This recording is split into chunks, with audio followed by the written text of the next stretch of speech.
வரும் இளம் தலைமுறைக்காக கொஞ்சம் அரசியல் பேசலாமா? நம்ம கில்லி சரசரு சட்டசபையில ஒன்று சொல்லியிருக்கிறாரு. அது என்னன்னு பார்த்து வந்துடலாமா?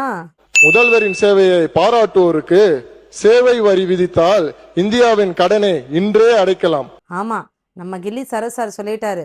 சிஎம் சார் செய்யற சேவைகளை பாராட்டுறவங்களுக்கு, அந்த பாராட்டுறவங்களுக்கு சேவை வரி போட்டோம்னாவே தமிழ்நாட்டில் உள்ள கடன் இல்ல, இந்தியாவில் இருக்க மொத்த கடனையும் தீர்த்திடலாம்.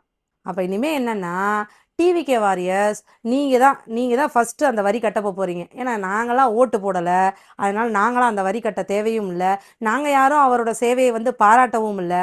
நீங்கள் தான் நல்லா முட்டு கொடுத்துட்டு வர்றீங்க. ஃபஸ்ட்டு வரி யாருக்குன்னா அந்த முட்டு கொடுக்குறவங்களுக்கு. யாரெல்லாம் டிவிகேக்கு சப்போர்ட் பண்ணி முட்டு கொடுக்குறீங்களோ அவங்க எல்லாருக்குமே சேவை வரி காத்து கொண்டு இருக்கிறது. நீங்கள் கட்டுற வரியில தான் நாளைக்கு நம்மளோட இந்தியா நல்லா டெவலப் ஆக போகுது. நன்றி.